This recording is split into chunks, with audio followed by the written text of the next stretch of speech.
ದಯವಿಟ್ಟು ಶಾಂತರಾಗಿ ಸಭೆಗೆ ಬಂದು ಕುಳಿತುಕೊಂಡು ಕಾರ್ಯಕ್ರಮವನ್ನು ಚಂದಗಾಣಿಸಿಕೊಳ್ಬೇಕಾಗಿ ಸವಿನಯ ಪ್ರಾರ್ಥನೆ.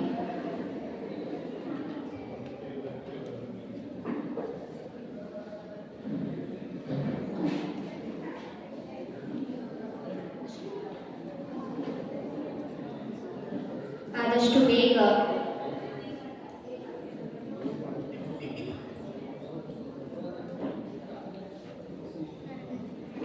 ಶ್ರೀ ಗುರುಭ್ಯೋ ನಮಃ.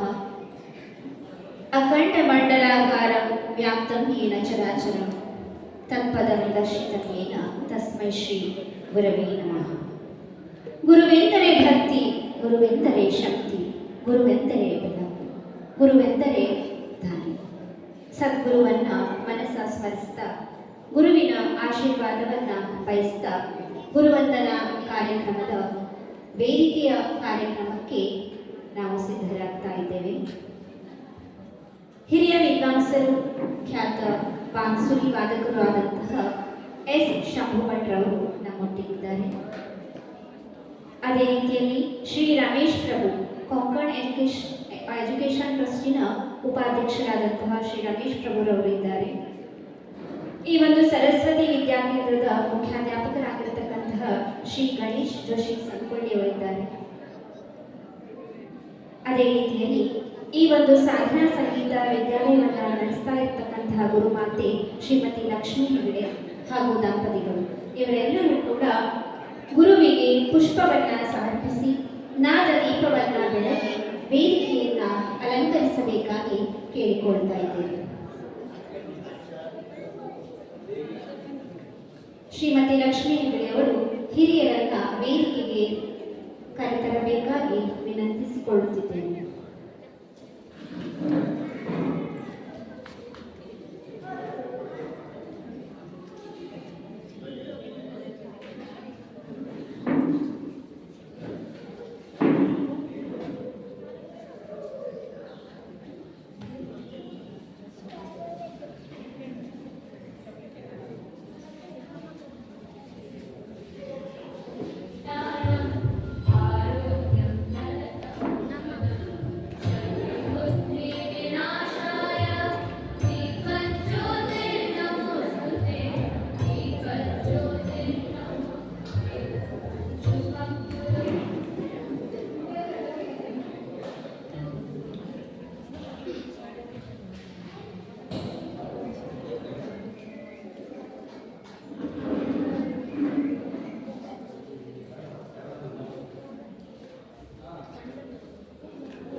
ಹಿರಿಯರೆಲ್ಲರ ಉಪಸ್ಥಿತಿ ನಮ್ಮ ಈ ವೇದಿಕೆಗೆ ಕಳೆಯನ್ನು ತಂದಿದೆ.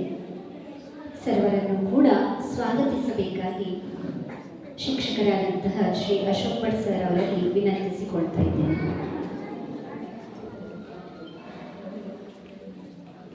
ಎಲ್ಲರಿಗೂ ನಮಸ್ಕಾರ. ಬಹಳ ದೀರ್ಘ ಸಮಯವನ್ನು ನಾವು ತೆಗೆದುಕೊಳ್ಳಿಕ್ಕಿಲ್ಲ.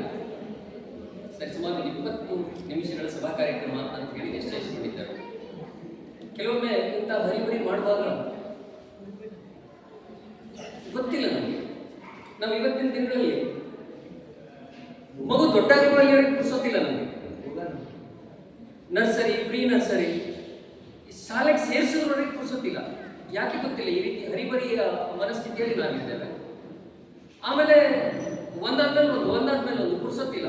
ಆದಷ್ಟು ಬೇಗ ನಾವು ಕಲಿಸಬೇಕು. ಓಡೋದು ಎಲ್ಲಿಗೆ ಓಡ್ತಾ ಇದ್ದೇವೆ ಕೇಳಿದ್ರೆ ನಮ್ಗೆ ಗೊತ್ತಿಲ್ಲ. ಕಾರ್ಯಕ್ರಮಕ್ಕೆ ಆರಂಭಕ್ಕೆ ಬರ್ತೇವೆ, ಒಂದು ಕಾರ್ಯಕ್ರಮ ನಮ್ದೊಂದು ಕಾರ್ಯಕ್ರಮ ಮುಗಿಸ್ತೇವೆ, ಆಮೇಲೆ ಹೋಗಿ ಬಿಡ್ತೇವೆ. ಸಂಗೀತ ಎನ್ನುವಂತ ಬಸ್ ರಾಘವೇಶ್ವರ ಭಾರತಿ ಸ್ವಾಮಿಗಳು ಬಹಳ ಚಿಂತ ಹೇಳ್ತಾರೆ. ಮೋಕ್ಷ ಸಿಗಬೇಕು ಅಂತಾದ್ರೆ ಕಾಯಬೇಕು ಅಂತ. ಒಂದು ಕಾಯ, ಈ ದೇಹ ಬೇಕು, ಇನ್ನೊಂದು ಕಾಯಬೇಕು. We have to wait. ಸ್ವತಃ ನಮಗೆ ಪುರ್ಸೊತ್ತಿಲ್ಲ, ಪಾಲಕರಾದ ನಮಗೆ ಪುರ್ಸೊತ್ತಿಲ್ಲ. ಅಷ್ಟ ಅರ್ಜೆನ್ಸಿಯಲ್ಲಿ ನಾವು ಏನು ಸಾಧಿಸ್ಲಿಕ್ಕಿದ್ದೇವೆ ಗೊತ್ತಿಲ್ಲ. ನಾವೆಲ್ಲ ಯಕ್ಷಗಾನ ಬೆಳವರೆಗೆ ನೋಡ್ತಿದ್ವಿ, ಈಗ ಬೆಳವರೆಗೆ ನೋಡುವಷ್ಟು ವ್ಯವಧಾನ ನಮಗಿಲ್ಲ. ನೆಂಟರ ಮನೆಗೆ ಹೋದ್ರೆ ವಾರಗಟ್ಟಲೆ ಉಳಿತಿದ್ರು, ಈಗ ವಾರಗಟ್ಟಲೆ ಇರಲಿ, 1 ತಾಸು ನೆಂಟರ ಮನೆಯಲ್ಲಿ ಕೂತು ಮಾತಾಡುವಷ್ಟಿಲ್ಲ. ಅಷ್ಟರೊಳಗೆ ಒಂದ್ಸಲ 30 ಸಲ ವಾಟ್ಸಪ್ ನೋಡ್ತೇವೆ, 30 ಸಲ ರೀಲ್ಸ್ ನೋಡ್ತೇವೆ. ನೆಂಟರ ಮನೆಗೆ ಹೋದ್ರೆ ಒಂದು ಆರಾಮಿದ್ಯಾ ಅಂತ ಕೇಳುವಷ್ಟು ವ್ಯವಧಾನ ನಮ್ಮಲ್ಲಿ ಇಲ್ಲ. ಬದುಕ್ತಾ ಇದ್ದೇವೆ. ಯಾಕೆ ಬದುಕ್ತಾ ಇದ್ದೇವೆ ಕೇಳಿದ್ರೆ ವೀಕೆಂಡ್ ಅನ್ನ ಸಲುವಾಗಿ ಬದುಕ್ತಾ ಇದ್ದೇವೆ. ಅದು ಎಂತಂತ ಕೇಳಿದ್ರೆ ಶನಿವಾರ ಭಾನುವಾರ ಎಲ್ಲೋ ಒಂದು ನಾನು ನನ್ನ ಪುಟ್ಟ ಬೆಂಕಿ ಪೆಟ್ಟಿಗೆ ಸಂಸಾರ, ಆ ಬೆಂಕಿ ಪೆಟ್ಟಿಗೆ ಸಂಸಾರ, ಒಂದು ಬೀಚೋ, ಒಂದು ಮತ್ತೊಂದು ಇದು, ಅಷ್ಟಕ್ಕೆ ಅದೇ ಬದುಕು, ಅದೇ ಜೀವನ ಎನ್ನುವ ಭ್ರಮಾತ್ಮಕ ಲೋಕದಲ್ಲಿ ನಾವು ಬದುಕ್ತಾ ಇದ್ದೇವೆ. ನಾನು ಕೂರ್ಬೇಕು. ಮಗನಿಗೆ ಕಾನ್ಸಂಟ್ರೇಷನ್ ಹೆಂಗೆ ಬರಬೇಕು ಅಂತಂದ್ರೆ ನಾನು ಕೂರೋದು ಕಲಿಬೇಕು. ಒಂದು ಸಂಗೀತ ಕಾರ್ಯಕ್ರಮ, ವರ್ಷಕ್ಕೆ ಒಂದು ಗುರುವಂದನಾ ಕಾರ್ಯಕ್ರಮಗಳಲ್ಲಿ ನಮಗೆ ಕೂತ್ಕೊಳ್ಳಿಕ್ಕೆ ಅಸಾಧ್ಯ ಆಗುತ್ತದೆ ಅಂತಾದ್ರೆ ನಾವು ಮಕ್ಕಳಿಗೆ ಏನು ಸಂಸ್ಕಾರ ಕಲಿಸ್ಲಿಕ್ಕೆ ಸಾಧ್ಯ? ಎಸ್ ಶಂಭು ಭಟ್ರು ಅಂತವರನ್ನ ನೋಡ್ಬೇಕು. ನಾವು ಸಾಧನೆಯ ಉತ್ತುಂಗಕ್ಕೆ ಕೂತು ಬಂದವರು ಶಾಂತ ಚಿತ್ತರಾಗಿ ಕೂತು ಬಹಳ ಸಂದರ್ಭಗಳಲ್ಲಿ ನಾನು ನೋಡಿದ್ದೇನೆ. ಕಾರ್ಯಕ್ರಮಕ್ಕೆ ಬಂದ್ರೆ ಬಹುತೇಕ ಕಾರ್ಯಕ್ರಮ ಮುಗಿಯುವವರೆಗೆ ಕುಳಿತು ಕಾರ್ಯಕ್ರಮವನ್ನು ಕೇಳಿ ಹೋಗುವಂಥವ್ರು ಹಿರಿಯರಿಂದ ನಾವು ಕಲಿಬೇಕಾಗ್ತದೆ. ಇವತ್ತಿನ ಈ ಗುರುವಂದನಾ ಕಾರ್ಯಕ್ರಮದ ಸಭೆಯಲ್ಲಿ ಅವರು ಉಪಸ್ಥಿತರಿದ್ದಾರೆ. ಎಸ್ ಶಂಭು ಭಟ್ರು, ಹಿರಿಯ ವಿದ್ವಾಂಸರವರು. ಅವ್ರ ಬಗ್ಗೆ ಹೆಚ್ಚು ಪರಿಚಯ ಮಾಡಬೇಕಾಗಿಲ್ಲ. ನಮ್ಮ ಕಾರ್ಯಕ್ರಮಗಳಿಗೆ ಯಾವತ್ತೂ ಬಂದವರು, ಕಾರ್ಯಕ್ರಮಗಳ ಆರಂಭದಿಂದ ಕೈ ಹಿಡಿದು ನಡೆಸಿದವರು, ತಪ್ಪಿದ್ದಲ್ಲಿ ತಿದ್ದಿದವರು, ಚಂದ ಆದಾಗ ಲಕ್ಷ್ಮಿ ಚೊಲೋ ಇದೆ, ಒಳ್ಳೆಯದಾಗಲಿ ಅಂತ ಆಶೀರ್ವದಿಸಿ ಹೋದಂಥವರು. ಅವರು ಬಂದರೆ ನಮಗೊಂದು ಹೆಮ್ಮೆ, ನಮಗೊಂದು ಸಮಾನ. ನಮ್ಮ ಹಿರಿಯರು ನಮ್ಮ ಮನೆಯಲ್ಲಿ ಉಪಸ್ಥಿತರಿದ್ದಾರೆ ಎನ್ನುವಂತಹ ಒಂದು ಪೂರ್ಣ ತೃಪ್ತಿಯ ಭಾವ. ಅವರು ಇವತ್ತು ನಮ್ಮ ವೇದಿಕೆಯಲ್ಲಿದ್ದಾರೆ. ಅವರನ್ನು ಅತ್ಯಂತ ಆತ್ಮೀಯವಾಗಿ ಸ್ವಾಗತಿಸ್ತಾ ಇದ್ದಾರೆ.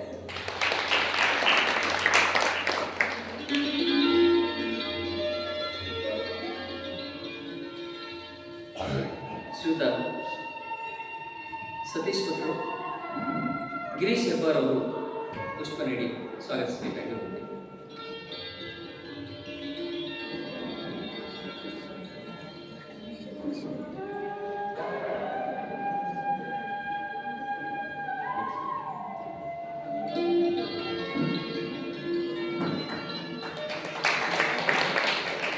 ಹಾಗೆ ರಮೇಶ್ ಪ್ರಭು, ಕೊಂಕಣ ಎಜುಕೇಶನ್ ಟ್ರಸ್ಟಿನ ಉಪಾಧ್ಯಕ್ಷರು, ಅವರಲ್ಲಿ ವಿನಂತಿ ಮಾಡಿಕೊಂಡು ವೇದಿಕೆಯಲ್ಲಿ ನೀವು ಇರಬೇಕು ಅಂತ. ಸರ್, ಈ ಸಂದರ್ಭದಲ್ಲಿ ಕೊಂಕಣ ಎಜುಕೇಶನ್ ಟ್ರಸ್ಟ್ ಬಗ್ಗೆ ತುಂಬ ಹೆಮ್ಮೆಯಿಂದ ಒಂದು ಮಾತು ಹೇಳಬೇಕು. ಶೈಕ್ಷಣಿಕವಾಗಿ ಅದು ಸಾಧಿಸುತ್ತಿರುವ ಸಾಧನೆ ಎತ್ತರದ ಜಾಗದಲ್ಲಿದೆ, ಶೈಕ್ಷಣಿಕವಾಗಿಯೂ ಎತ್ತರದಲ್ಲಿಯೇ ಇದೆ. ನಮ್ಮ ತಾಲೂಕಿಗೆ ಒಂದು ಹೆಮ್ಮೆ. ಇನ್ನೊಂದು, ಕೇವಲ ಶೈಕ್ಷಣಿಕ ಅಷ್ಟೇ ಅಲ್ಲ, ಕೆಲವು ಕಡೆ ಬರೀ ಮಾರ್ಕ್ಸ್ ಬೇಸ್ಡ್ ಮಾರ್ಕ್ಸ್ 100ಕ್ಕೆ 100, 100ಕ್ಕೆ 99 ಅದ್ರ ಸಲುವಾಗಿ ಓಡುದು. ಆದ್ರೆ ಹಾಗಲ್ಲ, ಕ್ರೀಡೆ ಇರಲಿ ಅಥವಾ ಸಾಂಸ್ಕೃತಿಕ ವಿಷಯಗಳಿರಲಿ, ಈ ನೆಲದ ಈ ನಾಡಿನ ಅಸ್ಮಿತೆಗೆ ನಾವು ಕಟಿಬದ್ಧರಾಗಿದ್ದೇವೆ ಎನ್ನುವುದನ್ನು ಕೊಂಕಣ ಎಜುಕೇಶನ್ ಟ್ರಸ್ಟ್ ಮತ್ತೆ ಮತ್ತೆ ಇಂತಹ ಕಾರ್ಯಕ್ರಮಗಳ ಮೂಲಕ ನಿರೂಪಿಸ್ತಾ ಇದೆ. ಹಾಗಾಗಿ ಇಲ್ಲಿ ಟ್ರಸ್ಟಿನ ಪ್ರತಿನಿಧಿಯಾಗಿ ಉಪಸ್ಥಿತರಿರುವಂತಹ ರಮೇಶ್ ಪ್ರಭು ಅವರನ್ನು ತುಂಬ ಗೌರವಪೂರ್ವಕವಾಗಿ, ಅದೇ ರೀತಿ ತುಂಬ ಹೆಮ್ಮೆಯಿಂದ ಸ್ವಾಗತ. ಶ್ರೀಯುತ ಜಿ.ಪಿ. ಭಟ್ರು ಪುಷ್ಪ ನೀಡಿ ಸ್ವಾಗತಿಸ್ತಾ ಇದ್ದಾರೆ. ಅದೇ ರೀತಿ ಶ್ರೀಯುತ ಗಣೇಶ್ ಜೋಶಿ ಸಂಕೊಳ್ಳಿಯವರು, ಅವರು ಈ ಭಾಗದಲ್ಲಿ ಚಿರಪರಿಚಿತ. ಈ ಕಿರಿಯ ಪ್ರಾಥಮಿಕ ಶಾಲೆಯ ಮುಖ್ಯಾಧ್ಯಾಪಕರು ಹೌದು. ಈ ನಮ್ಮ ಸಾಧನಾ ಸಂಗೀತ ವಿದ್ಯಾಲಯದ ಪೋಷಕರು ಹೌದು. ಇವತ್ತಿನ ಮುಖ್ಯ ವಕ್ತಾರರು ಹೌದು. ಈ ಕಾರ್ಯಕ್ರಮ ಸಂಘಟಿಸುವಲ್ಲಿ ತುಂಬ ಶ್ರಮಿಸಿದಂಥ ಮಹನೀಯರೂ ಹೌದು. ಅವರನ್ನು ಎಲ್ಲರ ಪರವಾಗಿ ಅತ್ಯಂತ ಅಭಿಮಾನಪೂರ್ವಕವಾಗಿ ಸ್ವಾಗತಿಸ್ತಾ ಇದ್ದೇನೆ. ಶ್ರೀಯುತ ಸತೀಶ್ ಭಟ್ರು ಪುಷ್ಪ ನೀಡಿ ಸ್ವಾಗತಿಸುತ್ತಾರೆ.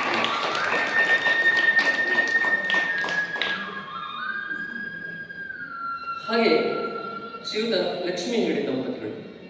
ನಮ್ಮಲ್ಲಿ ಒಂದು ಮಾತಿದೆ, ಇವತ್ತಿನ ಈ ಕಾರ್ಯಕ್ರಮದಲ್ಲಿ ಅವರನ್ನು ನೋಡುವಾಗ ಒಂದೊಂದ್ಸಲ ಅಯ್ಯೋ ಪಾಪ ಅನಿಸ್ತದೆ. 11 ಗಂಟೆ 10 ಗಂಟೆವರೆಗೆ ಸಂಗೀತ ಕಾರ್ಯಕ್ರಮ ಮಾಡ್ತಾರೆ. ಬಂದವ್ರನ್ನ ಸಂಘಟನೆ ಕೆಲಸ ಸುಲಭ ಅಲ್ಲ. ಅಷ್ಟೆಲ್ಲ ಒತ್ತಡದ ನಡುವೆಯೂ ಸಂಗೀತಕ್ಕಾಗಿ ಜೀವನವನ್ನೇ ಮುಡುಪಾಗಿಟ್ಟಂತೆ ಅವರು ಬದುಕು.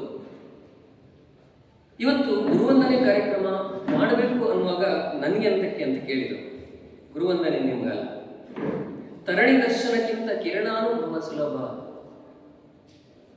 ಪರಮ ತತ್ವಕ್ಕಿಂತ ಸರಿ ಉದಾಹರಣೆ, ಪರಮ ತತ್ವ ಕಂಡ ಗುರುವ ಅರಸುವುದಿಲ್ಲಿ ದೊರೆತಂದು ನೀನು ಧನ್ಯ. ನಮಗೆ ಸೂರ್ಯನನ್ನು ಮುಟ್ಲಿಕ್ಕೆ ಆಗಲ್ಲ, ಸೂರ್ಯನ ಕಿರಣವನ್ನು ಸ್ಪರ್ಶ ಮಾಡ್ತೇವೆ, ಆ ಮೂಲಕ ಸೂರ್ಯನನ್ನು ತಲುಪಲಿಕ್ಕೆ ಸಾಧ್ಯ. ನೀವು ನಮ್ಮ ಕೈಗೆಟಕಿದ್ದೀರಿ. ನಿಮ್ಮ ಮೂಲಕ ಜಿ.ಆರ್. ಮಠ ಬಾಳೆಗಿದ್ದೆಯವರು ಅಥವಾ ಅವರ ಗುರುಗಳು, ಈಚೆ ಗುರುದತ್ ಸರ್, ಅವರ ಗುರುಗಳಾದಂತಹ ಅಜಯ್ ಚಕ್ರವರ್ತಿಯವರು, ಆ ಗುರು ಪರಂಪರೆಯನ್ನು ನಮಿಸುವಂತಹ ಒಂದು ಸೌಭಾಗ್ಯ, ಇಂಥದೊಂದು ಅವಕಾಶ ದೊರೆಯುವಾಗ ನಿಮ್ಮನ್ನು ಬೇಡಿಕೊಂಡಿದ್ದೇವೆ. ಅದಂತೆ ವೇದಿಕೆಯಲ್ಲಿ ಬಂದು ಉಪಸ್ಥಿತರಿದ್ದೀರಿ, ದಂಪತಿಗಳು ಉಪಸ್ಥಿತರಿದ್ದೀರಿ. ಇಬ್ಬರನ್ನು ಕೂಡ ಅತ್ಯಂತ ಆತ್ಮೀಯವಾಗಿ ಎಲ್ಲರ ಪರವಾಗಿ ಸ್ವಾಗತಿಸ್ತಾ ಇದ್ದಾರೆ. ಶ್ರೀಮತಿ ಭಾರತಿ ಹೆಗಡೆ ಪುಷ್ಪ ನೀಡಿ, ಭಾರತಿ ಹೆಗಡೆ ದಂಪತಿಗಳು ಪುಷ್ಪ ನೀಡಿ ಸ್ವಾಗತಿಸಿದ್ದಾರೆ.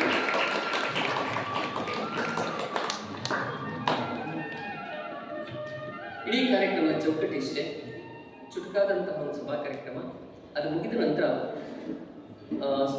1 ತಾಸಿನ ಗಣಪತಿ ಹೆಗಡೆಯವರ ಒಂದು ಸಂಗೀತ ಧ್ಯಾನ ನಡೀಲಿಕ್ಕಿದೆ. ನಾವೆಲ್ಲ ಅದರಲ್ಲಿ ಪಾಲ್ಗೊಳ್ಳೋಣ.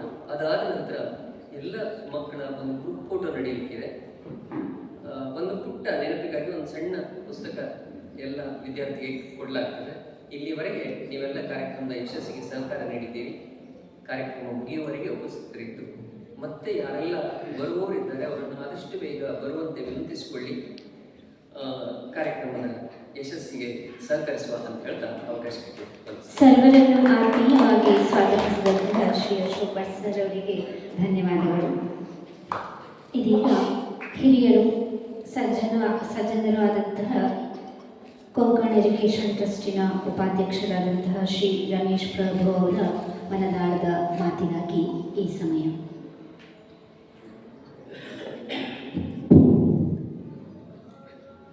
ವೇದಿಕೆ ಮೇಲೆ ಉಪಸ್ಥಿತರಿರುವಂಥ ಹಿರಿಯರೇ ಹಾಗೂ ಸಂಗೀತಾಸಕ್ತರೇ, ವಿದ್ಯಾರ್ಥಿಗಳೇ, ನಿಜಕ್ಕೂ ಇವತ್ತು ಭಾಳ ಸಂತೋಷದ ದಿನ.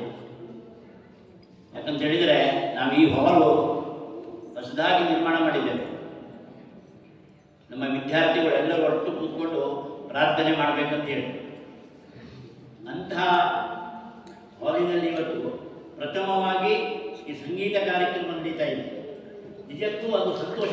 ಯಾಕಂದರೆ ನಾವು ನಮ್ಮ ಭಾರತೀಯ ಸಂಸ್ಕೃತಿಗೆ ಹೆಚ್ಚು ಆದ್ಯತೆ ಕೊಡುವಂಥವ್ರು. ಇದಕ್ಕಿಂತ ಒಳ್ಳೆಯ ಸುಯೋಗ ಮತ್ತು ಬೇರೆ ಸಿಗಲಿಕ್ಕೆ ಸಾಧ್ಯ ಇಲ್ಲ. ಸೋಮವಾರದಿಂದ ಇಲ್ಲಿ ಪ್ರಾರ್ಥನೆ ನಡೆಯುತ್ತೆ.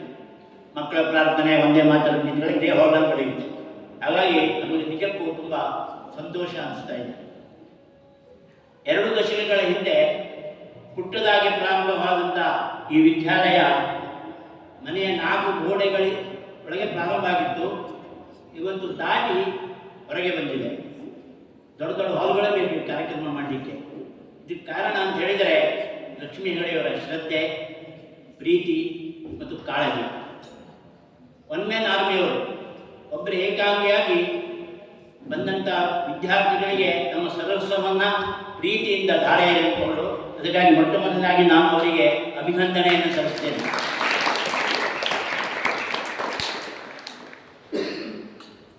ಈಗ ನಾವು ನೋಡ್ತಾ ಇದ್ದೇವೆ ಹಾಗಿದೆ ವಾತಾವರಣ. ಗುರು ಶಿಷ್ಯ ಸಂಬಂಧಗಳೇ ಇಲ್ಲ. ಗುರು ಶಿಷ್ಯ ಸಂಬಂಧಗಳು ನಶಿಸುವಂತಹ ಈ ಸಂದರ್ಭದಲ್ಲಿ ಗುರು ಶಿಷ್ಯ ಸಂಬಂಧಗಳನ್ನು ಇನ್ನು ಜೀವಂತವಾಗಿರುವಂಥದ್ದು ಯಾವುದೇ ಇದ್ದರೆ ಅದು ಸಂಗೀತ, ನೃತ್ಯ, ವಾದನ. ಇಲ್ಲಿ ಮಾತ್ರ ಗುರು ಶಿಷ್ಯ ಪರಂಪರೆ ಇವತ್ತಿಗೂ ನಡ್ಕೊಂಡು ಬಂದಿದೆ. ಹಾಗಾಗಿ ಎಲ್ಲ ತಾಯಂದಿರಲ್ಲಿ ನನ್ನ ಒಂದು ವಿಜ್ಞಾಪನೆ, ನಿಮ್ಮ ಮಕ್ಕಳು ಸಂಗೀತ ಕಲಿತಾರೆ ಅಂತ ನನಗೆ ಗೊತ್ತಿಲ್ಲ, ಅದರ ಒಳ್ಳೆಯ ಸಂಸ್ಕಾರಗಳನ್ನು ಕಲಿತಾರೆ. ವಿನಯ, ವಿಧೇಯತೆ, ಕೃತಜ್ಞತೆ ಯಾವುದು ಇವತ್ತು ನಶಿಸಿ ಹೋಗ್ತಾ ಇದೆಯೋ ಅದು ನಮ್ಮ ಮಕ್ಕಳಲ್ಲಿ ಅದು ಪುನರ್ನಿರ್ಮಾಣ ಆಗುತ್ತೆ. ಹಾಗಾಗಿ ನಿಮ್ಮ ಮಕ್ಕಳನ್ನು ಸಂಗೀತಕ್ಕೆ ಕಳಿಸಿ. ಎರಡನೇದಂತ ಹೇಳಿದರೆ, ಅಲ್ಲಿ ಸ್ಮಿತಾ ಅಂತ ಹೇಳಿ ಹುಡುಗಿ ಹೇಳ್ತಲ್ಲ, ನಾನು ಕಾಲೇಜಿಗೆ ಹೋದ್ಮೇಲೆ ಹಾಡೋದು ಬಿಡ್ತೆ ಅಂತೇಳಿ. ಪುಣ್ಯ SLC ಇದ್ದಾಗ ಹಾಡು ಬಿಡ್ತೆ ಅಂತ ಹೇಳಿಲ್ಲ ಅವರು. ಇವತ್ತಿನ ಪರಿಸ್ಥಿತಿ ಆಗಿದೆ, ಪರೀಕ್ಷೆ ಅಂದ ಕೂಡ ಎಲ್ಲವನ್ನು ಬಿಟ್ಬಿಡ್ತಾರೆ. ಒಳ್ಳೆಯ ಉದಾಹರಣೆ ನಮ್ಮದೇ ಮನೆದು. ನಮ್ಮ ಅಣ್ಣನ ಮಗ ಬೆಂಗಳೂರಲ್ಲಿ ಇರ್ತಾನೆ. ಮೊನ್ನೆ ಒಂದು ವಾಟ್ಸಪ್ ಮೆಸೇಜ್ ಕಳಿಸ್ದ, ಅವಳ ಮಗಳು ಸಂಗೀತ ಕಲಿತಾ ಇದ್ದಾಳೆ, ಮುಂದಿನ ವರ್ಷ 10th ಅವಳು. ಈ ವರ್ಷ ಅವಳ ವಿದ್ಯಾಲಯ ಒಂದು ಬೆಂಗಳೂರಲ್ಲಿ ಒಂದು ಬ್ರಾಂಚ್ ಇದೆ, ಹುಬ್ಬಳ್ಳಿಯಲ್ಲಿ ಒಂದು ಬ್ರಾಂಚ್ ಇದೆ. ಅವನು ಪ್ರತಿಯೊಂದು ಬ್ರಾಂಚಲ್ಲಿ 2 ವಿದ್ಯಾರ್ಥಿಗಳಿಗೆ ಆಯ್ಕೆ ಮಾಡಿದರೆ ಸ್ಕಾಲರ್ಶಿಪ್ ಕೊಡ್ತಾರಂತೆ. ಅವನ ಮಗಳು ಆಯ್ಕೆ ಆಗಿದ್ದಾಳೆ. ಅವನ ಮೆಸೇಜಲ್ಲಿ ಬರ್ತಾನೆ, I am in a dilemma. ಹುಡುಗಿ 9ನೇದಿದ್ದಾಳೆ, SLC ಇನ್ನೂ ಬಂದಿಲ್ಲ. ಹಾಗಾಗಿ ಇದು ಸಾರ್ವತ್ರಿಕ ಎಲ್ಲ ತಂದೆ ತಾಯಿಗಳು ಇದೇ ಪರಿಸ್ಥಿತಿ. ಸಂಗೀತಕ್ಕೆ ಹೋದರೆ, ಬೇರೆ ಯಾವ ಚಟುವಟಿಕೆಗಳನ್ನು ಭಾಗವಹಿಸಿದರೆ ಅಭ್ಯಾಸದಲ್ಲಿ ಹಿಂದೆ ಬೀಳ್ತಾರೆ ಅಂತೇಳಿ. ಆದರೆ ಇದು ಆ್ಯಕ್ಚುಲಿ ಅದರ ವಿರುದ್ಧ. ನಾವು ಬೇರೆ ಯಾವುದೇ ಚಟುವಟಿಕೆಗಳನ್ನು ಮಾಡಿದರೆ ಅದರಿಂದ ನಮ್ಮ ವಿದ್ಯಾಭ್ಯಾಸಕ್ಕೆ ಹೆಚ್ಚು ಪ್ರೋತ್ಸಾಹ ಸಿಗುತ್ತೆ, ನಮ್ಮ ಕಾನ್ಸಂಟ್ರೇಷನ್ ಹೆಚ್ಚಾಗುತ್ತೆ. ಈಗಲೇ ಶ್ರೇಯಾ ಹೆಬ್ಬಾರ್ ಹುಡುಗಿ ತಾಯಿ ಕೇಳಿ ಶ್ರೇಯಾ ಹೆಬ್ಬಾರ್ ಯಾಕೆ ಬರಲ್ಲ ಅಂತ ಹೇಳಿ, ಅವಳು ನಾಳೆ ಪರೀಕ್ಷೆ ಅಂತ ಅವಳು ಒಳ್ಳೆ ಹಾಡ್ತಾಳು, SLC ಕೂಡ ಒಳ್ಳೆ ಸ್ಕೋರ್ ಮಾಡಿದ್ದಾಳೆ. ಹಾಗಾಗಿ ನಾವು ಬೇರೆ ಏನಾದರೂ ಕಲಿತರೆ ನಮ್ಮ ಅಭ್ಯಾಸಕ್ಕೆ ಹಿನ್ನಡೆ ಆಗ್ತಂತೆ ಯಾರು ತಿಳ್ಕೊಳ್ಬಾರ್ದು. ಮತ್ತು ನಿಮ್ಮೆಲ್ಲರ ಜವಾಬ್ದಾರಿ, ಯಾರ್ಯಾರು ವಿದ್ಯಾರ್ಥಿಗಳು ಸಂಗೀತಕ್ಕೋ ನೃತ್ಯಕ್ಕೋ ಬೇರೆ ಬೇರೆ ಭಾಗವಹಿಸ್ತೀರೋ ನಿಮ್ದೆಲ್ಲರ ಜವಾಬ್ದಾರಿ. ನೀವು ಯಾರು ವಿದ್ಯಾಭ್ಯಾಸದಲ್ಲಿ ಹಿಂದೆ ಬೀಳಬಾರ್ದು. ನೀವು ಹಿಂದೆ ಬಿಟ್ಟು ಹೇಳ್ತಾರೆ, ಯಾವ ಸಂಗೀತ ಕ್ಲಾಸಿಗೆ ಹೋಗ್ತಿದ್ರು ಅದಕ್ಕೆ ವಿದ್ಯೆಯಲ್ಲಿ ಹಿಂದೆ ಬಿಟ್ಟು ಅಂತ ಹೇಳ್ತಾರಲ್ಲ. ಹಾಗೆ ನೀವೆಲ್ಲ ನಿಮ್ಮ ಅಭ್ಯಾಸಗಳನ್ನು ಮಾಡಬೇಕು, ನಿಮ್ಮ ಪ್ರಗತಿ ಆಗಬೇಕು. ನೀವು ಎಷ್ಟು ಮಾರ್ಕ್ಸ್ ತಗೋದ್ರೆ ಇಂಪಾರ್ಟೆಂಟ್ ಅಲ್ಲ. ನೀವು 50 ಇದ್ದರೆ 55 ಆಗ 60 ಆಗ ನಿಮ್ಮಲ್ಲಿ ಪ್ರಗತಿ ಕಾಣಿಸ್ತೀವಿ. ಹಾಗಾಗಿ ನಿಮ್ಮಲ್ಲಿ ಕೂಡ ಜವಾಬ್ದಾರಿ ಇದೆ. ತಂದೆ ತಾಯಿಗಳಲ್ಲಿ ನನ್ನೊಂದು ರಿಕ್ವೆಸ್ಟ್, ಈಗ ಅವರು ಹೇಳಿದ್ರು ನಮಗೆ ತುಂಬ ತಾಳ್ಮೆ ಬೇಕು. ಈಗೆಲ್ಲ ಹೆಂಗಂದ್ರೆ ಎಲ್ಲ ಇನ್ಸ್ಟಂಟ್ ಅಲ್ವಾ, ಮನೆಗೆ ಅಡುಗೆ ಮಾಡೋದಿಲ್ಲ, ಎಲ್ಲ ಪ್ಯಾಕೆಟ್ ತರೋದು, ಇನ್ಸ್ಟಂಟ್ ಕಾಫಿ, ಇನ್ಸ್ಟಂಟ್ ಪುಲಾವ್ ಎಲ್ಲ ಮಾಡ್ತಾರೆ. ಆದರೆ ಭಾರತೀಯ ಕಲೆಗಳು ಯಾವ ಇನ್ಸ್ಟಂಟ್ ಆಗಿ ಬರೋದಿಲ್ಲ. ವರ್ಷಾನುಗಟ್ಟಲೆ ತಪಸ್ಸು ಮಾಡಬೇಕು. ನಮ್ಮಲ್ಲಿ ನೋಡೋ ತಪಸ್ವಿನೇ ಇದ್ದಾರೆ. ಹಾಗಾಗಿ ತಂದೆ ತಾಯಿಗಳು ಮಕ್ಕಳಿಗೆ ಕಳಿಸಬೇಕು. ಈ ವರ್ಷ ಆಗಲ್ಲ, ಮತ್ತು ಆಗಲೇ ಇಲ್ಲ ನನ್ನ ಮಗಳು ಸಂಗೀತಕ್ಕೆ ಹೆಚ್ಚಾಗಿ ಬರ್ತಾ ಇಲ್ಲ, ಯಾರು ಚಿಂತೆ ಮಾಡಬಾರ್ದು. ತುಂಬ ದೀರ್ಘವಾದಂಥ ಸಮಯ ಸಿಗುತ್ತೆ, ಆದರೆ ಅವಳಲ್ಲಿ ಸಾಮರ್ಥ್ಯ ಬರುತ್ತೆ, ಅವಳ ವ್ಯಕ್ತಿತ್ವಕ್ಕೆ ಮೆರಗು ಬರುತ್ತೆ.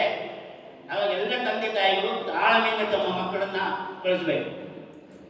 ಸಂಗೀತದಲ್ಲಾಗಲ್ಲ, ನಾಳೆ ನೃತ್ಯಕ್ಕಾಗಿದ್ದು, ನೃತ್ಯಕ್ಕಾಗಲ್ಲ, ತಬಲವಾದನಕ್ಕಾಗಲ್ಲ. ದಯವಿಟ್ಟು ಹಾಗೆ ಮಾಡಬೇಡಿ. ಮಕ್ಕಳಿಗೆ ಪ್ರೋತ್ಸಾಹ ಕೊಡಿ. ಅವರು ಚಂಚಲ ಮನಸ್ಸು, ನೀವು ದೃಢವಾಗಿರಬೇಕು. ಹಾಗಾಗಿ ಇಂಥ ಕಾರ್ಯಕ್ರಮಗಳು ಇನ್ನೂ ಹೆಚ್ಚಾಗಲಿ ಮತ್ತು ಲಕ್ಷ್ಮೀ ಹೆಗಡೆಯವರ ಏನು ಪ್ರಯತ್ನ ಇದೆ ಇನ್ನೂ ಎತ್ತರಕ್ಕೆ ಏರಲಿ. ಅವರ ಅಡಿಯಲ್ಲಿ ಬೆಳೆದಂಥ ವಿದ್ಯಾರ್ಥಿಗಳು ರಾಷ್ಟ್ರ ಮಟ್ಟದಲ್ಲಿ ಮೆರೆಯುವಂತ ಆಗಲಿ ಅಂತ ಆಶಿಸ್ತಾ ಅವರಿಗೆ ಶುಭ ಹಾರೈಸ್ತಾ ನನ್ನ ಮಾತುಗಳಿಗೆ ವಿರಾಮ ಕೊಡ್ತೇನೆ. ಸಂಗೀತದಿಂದ ಉತ್ತಮ ಸಂಸ್ಕಾರವನ್ನು ಪಡೆಯಲು ಸಾಧ್ಯ, ಅದು ಕಲಿಕೆಗೆ ಪೂರಕ ಅನ್ನುವಂಥ ತಮ್ಮ ಮನದಾಳದ ಮಾತುಗಳಿಗೆ ಅನಂತ ಪ್ರಣಾಮಗಳು. ಹರಮುನಿದರು ಗುರು ಎಂದಿಗೂ ಕಾಯುವ ಕರುಣಾನಿಧಿ ಅಂತೇಳಿ ನಾವು ಗುರುವನ್ನು ನಿತ್ಯ ಪೂಜಿಸ್ತೇವೆ. ಗುರುವಿನ ಮಹತ್ವವನ್ನು ಇಂದಿನ ಈ ಒಂದು ಕಾರ್ಯಕ್ರಮದಲ್ಲಿ ಈ ಒಂದು ಶಾಲೆಯ ಮುಖ್ಯಾಧ್ಯಾಪಕರಾದಂತಹ ಶ್ರೀ ಗಣೇಶ್ ಜೋಶಿ ಸಂಕೊಳ್ಳಿಯವರು ತಮ್ಮ ಅನುಭವದ ಮಾತುಗಳನ್ನು ಆಡಲಿಕ್ಕಿದ್ದಾರೆ. ಅವರಿಗಾಗಿ ಈ ವೇದಿಕೆ.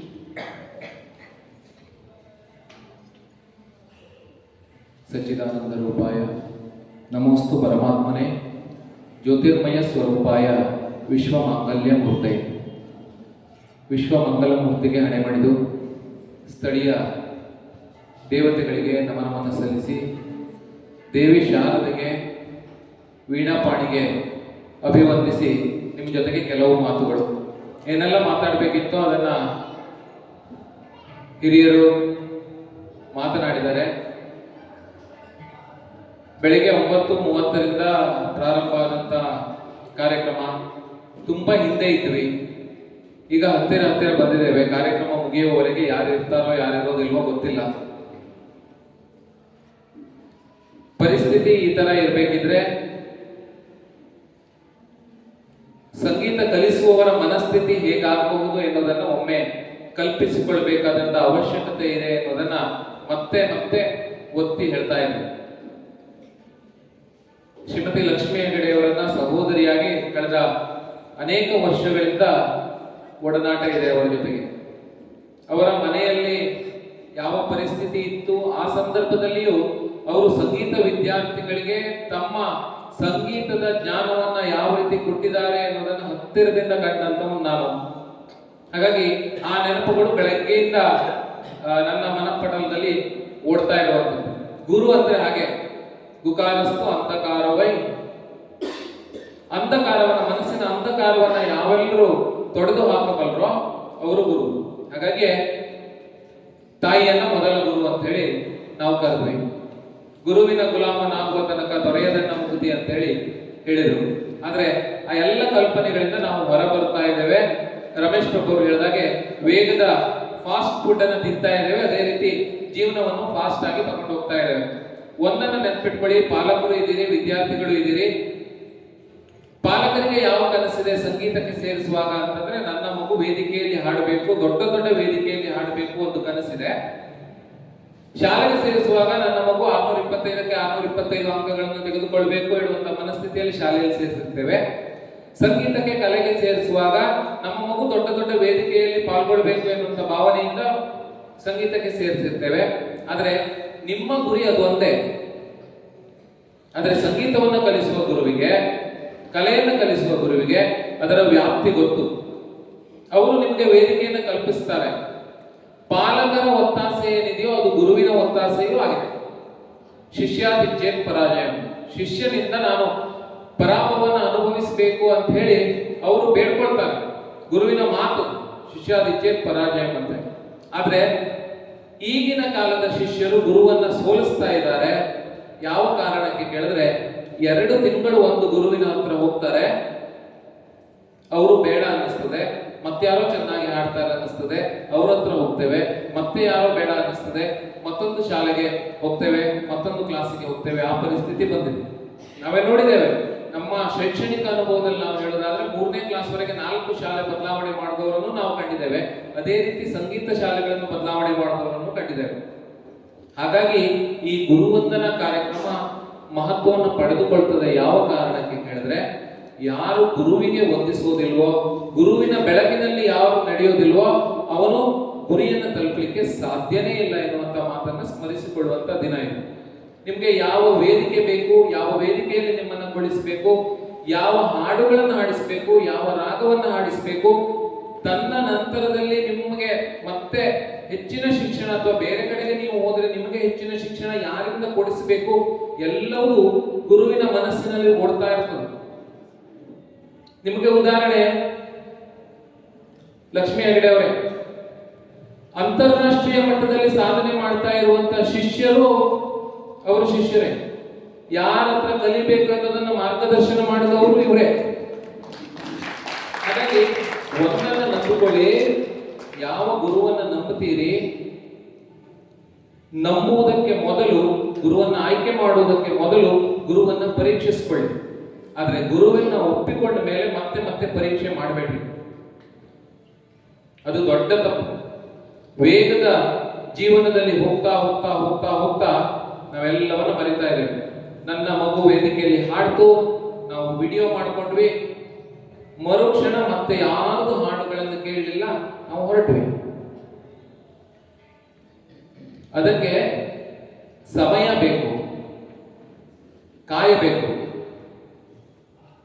ಯಾವುದೇ ಕಲೆ ಒಲಿಬೇಕು ಅಂದ್ರೆ ಕಾಯಬೇಕು. PT ಉಷಾ ಕೇಳಿದ್ದೀರಿ ನೀವು? ಕುಟುಂಬದವರೆಲ್ಲ ಸಿನಿಮಾ ಥಿಯೇಟರ್ಗೆ ಪಿಕ್ಚರ್ ನೋಡ್ಲಿಕ್ಕೆ ಹೋಗುವ ಸಂದರ್ಭದಲ್ಲಿ ಆಕೆ ಪಿಕ್ಚರ್ ಟಾಕಿ ತನಕ 4 ಸಲ ರನ್ನಿಂಗ್ ಮಾಡಿ ಬರ್ತಿದ್ದಂತೆ. ಪಿಕ್ಚರ್ ನೋಡಿದವರು ಪಿಕ್ಚರ್ ನೋಡ್ತಾ ಹೋದ್ರು, ಇವರು ಸಾಧಕರಾಗಿ ಹೊರಬಂದರು. ಅಂತ ಸಾಧನೆ ನಮ್ದಾಗ್ಬೇಕು. ಇಲ್ಲಿ ಪಾಲಕರು ಇದ್ದೀರಿ, ಮಕ್ಕಳು ಇದ್ದೀರಿ. ಹಾಗಾಗಿ ಗುರುವಿನ ಬಗ್ಗೆ ನಾವೇನು ಹೇಳಬಹುದು?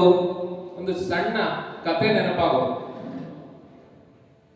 ಗಂಡ ಹೆಂಡತಿ ಇದ್ರು. ಗಂಡನಿಗೆ ವಯಸ್ಸು ಸುಮಾರು 69-70 ವರ್ಷ, ಹೆಂಡತಿಗೆ 62-63 ವರ್ಷ.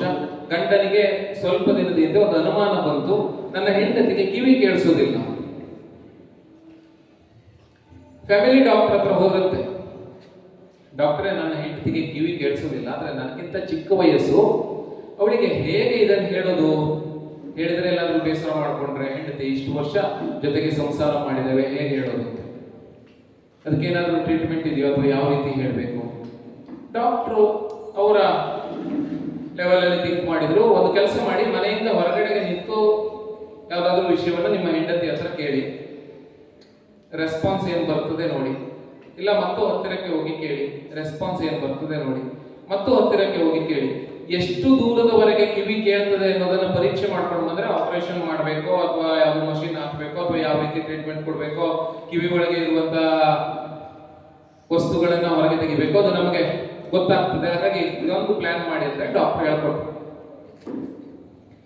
ಗಂಡ ಹೊರಗಡೆ ನಿಂತ್ಕೊಂಡು ಇವತ್ತೇನು ಅಡುಗೆ ಮಾಡಿದ್ಯಾ ಅಂತೇಳಿ ಹೆಂಡತಿ ಹತ್ರ ಕೇಳಿದ್ರು. ಹೆಂಡತಿ ಮಾತಾಡ್ಲಿಲ್ಲ. ಗಂಡನಿಗೆ ಸ್ವಲ್ಪ ತಲೆ ಬಿಸಿ ಆಯ್ತು. ಮನೆಯ ಮೆಟ್ಟಿಲು ಹತ್ರ ಬಂದು ಮತ್ತೆ ಕೇಳಿದ್ರು, ಇವತ್ತು ಏನು ಅಡುಗೆ ಮಾಡಿದ್ಯಾ? ಉತ್ತರ ಬರಲಿಲ್ಲ. ಫುಲ್ ಟೆನ್ಷನ್ ಆಯ್ತು. ಒಟ್ಟು ಕಿವಿ ಹೋಯ್ತು, ಆಪರೇಷನ್ ಮಾಡ್ಬೇಕಂತ. ಮತ್ತೆ ಮನೆಯ ಅಡಿಗೆ ಕೋಣೆ ಹತ್ರ ಹೋಗಿ ಕೇಳಿದ್ರು. ಹೆಂಡತಿ ಉತ್ತರ ಬರಲಿಲ್ಲ. ಗಂಡ ಫುಲ್ಲು ಟೆನ್ಷನ್ ಆಗಿ ಹೆಂಡತಿಯ ಕಿವಿಯ ಹತ್ರ ಹೋಗಿ ಗಟ್ಟಿಯಾಗಿ ಕೇಳಿದ್ರು, ಇವತ್ತೇನು ಅಡುಗೆ ಮಾಡಿದ್ಯಾ? ಹೆಂಡತಿ ಕಣ್ಣು ಕೆಂಪು ಮಾಡಿ ತಿರುಗಿದ್ಲು. ಬದನೆಕಾಯಿ ಸಾಂಬಾರ್ ಮಾಡಿದ್ದೇನೆ ಅಂತೇಳಿ ಆಗಿಂದ ಹೇಳ್ತಾ ಇದ್ದೇನೆ ನಾನು ಅಂತೇಳಿ ಗದರಿದ್ರು.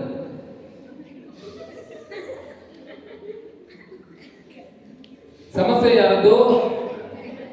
ಕಿವಿ ಕೇಳ್ತಾ ಇದ್ದಿದ್ದು ಗಂಡದು. ಹೆಂಡತಿ ಉತ್ತರ ಕೊಡ್ತಿಲ್ಲ ಅಂತ ಹೇಳಿ ಡಾಕ್ಟರ್ ಹತ್ರ ಹೋಗ.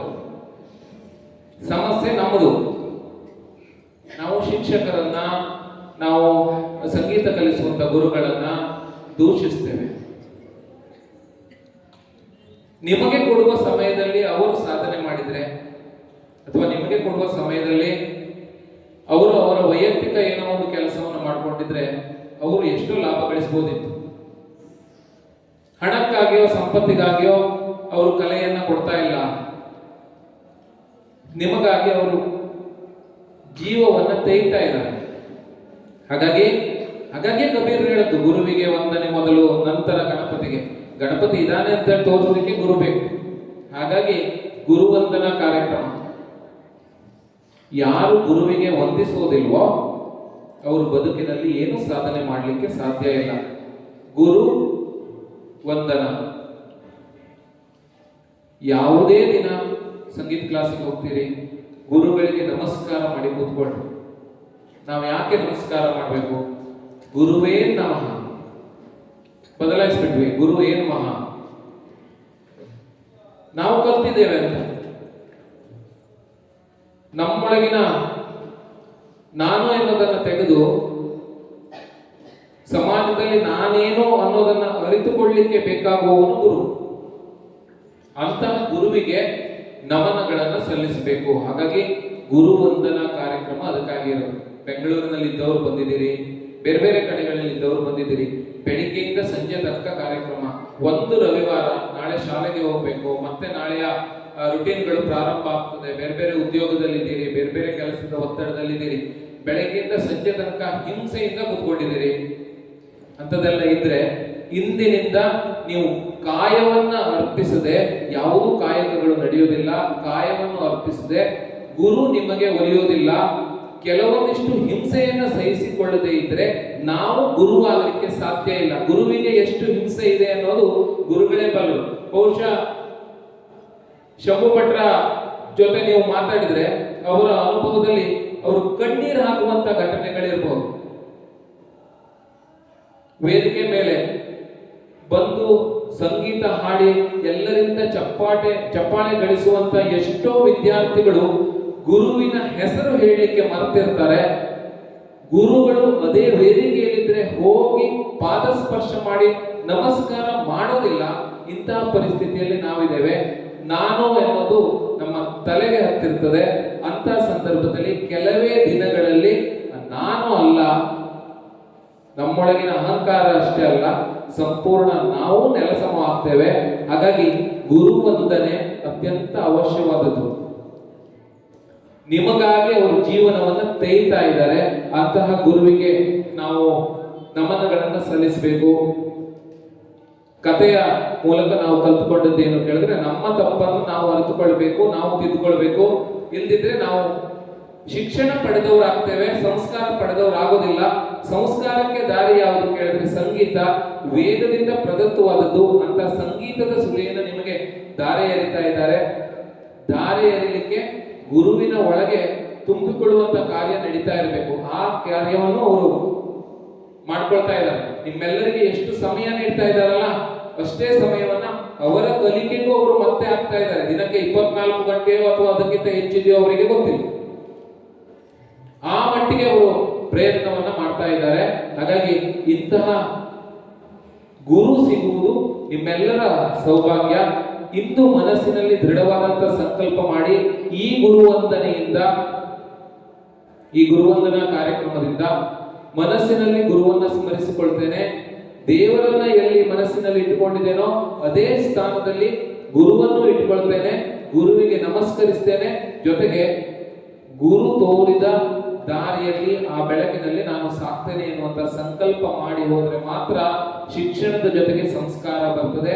ಅಂತ ಸಂಸ್ಕಾರವಂತರು ನೀವು ಆಗಿ ಅಂತ ಹೇಳಿ ಆಶಿಸ್ತಾ ಎಲ್ಲರಿಗೆ ಅಭಿನಂದಿಸಿ ನನ್ನ ಮಾತುಗಳನ್ನ ಮುಗಿಸ್ತೇನೆ. ಧನ್ಯವಾದಗಳು. ಶ್ರೀಯುತರ ಸವಿಮಾತಿಗೆ ವಂದನೆಗಳು. ಇದೀಗ ಗುರುವಂದನೆಯ ಸಮಯ.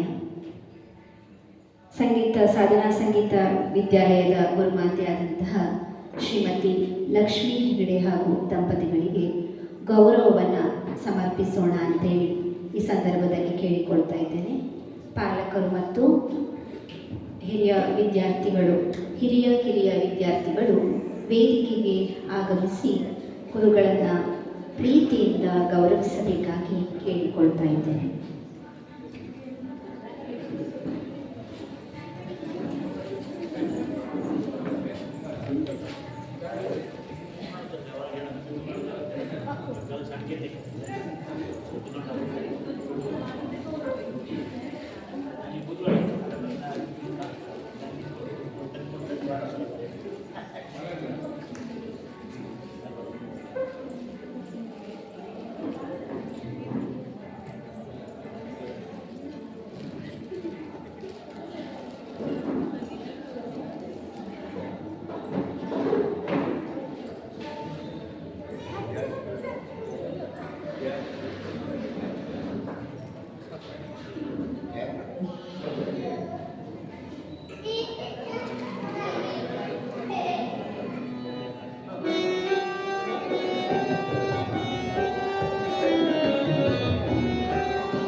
ವಿಡಿಯೋ ಮಾಡವ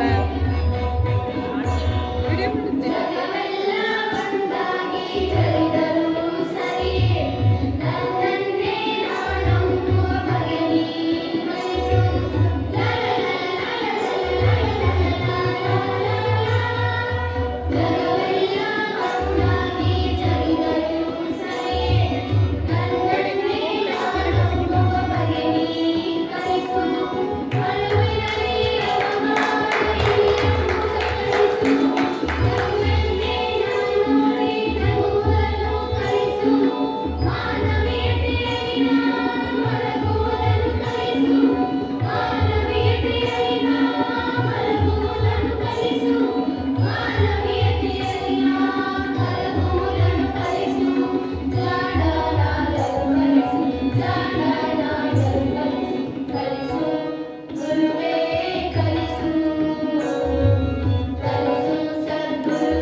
ಕಾಲೆಲ್ಲ ಒಂದೇ ಥರ ಮಡ್ಚ್ಕೊಳ್ರಿ, ಒಂದೇ ಥರ ಮಡ್ಚ್ಕೊಳ್ಳಿ.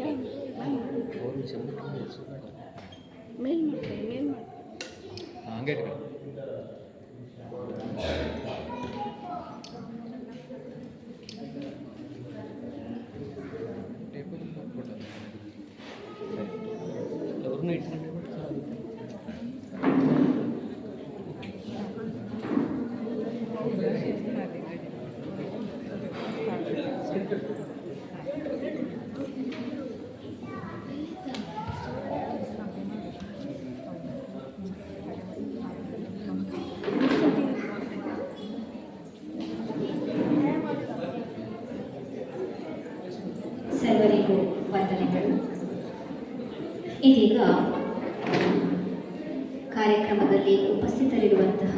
ವಿದ್ವಾಂಸರು, ವಾಗ್ಮಿಗಳು, ಚಿಂತಕರು, ಸಜ್ಜನರು, ಉತ್ತಮ ಕಲಾವಿದರು ಆಗಿರ್ತಕ್ಕಂತಹ ಶ್ರೀ ಎಸ್ ಶಂಭು ಭಟ್ ಅವರ ಹಿತ ನುಡಿಗಾಗಿ ಈ ವೇದಿಕೆ, ಆಶೀರ್ವಾದದ ನುಡಿಗಾಗಿ ಈ ವೇದಿಕೆ.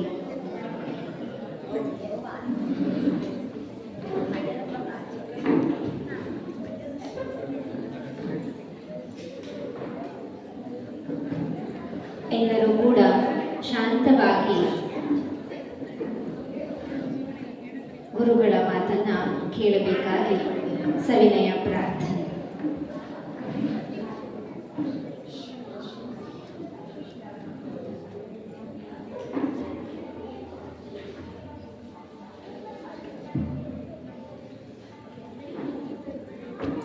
गुरु गणपति दुर्गा भास्कर शिव अच्युत ब्रह्मा गिरिजा लक्ष्मी वाणी वंदे विभूति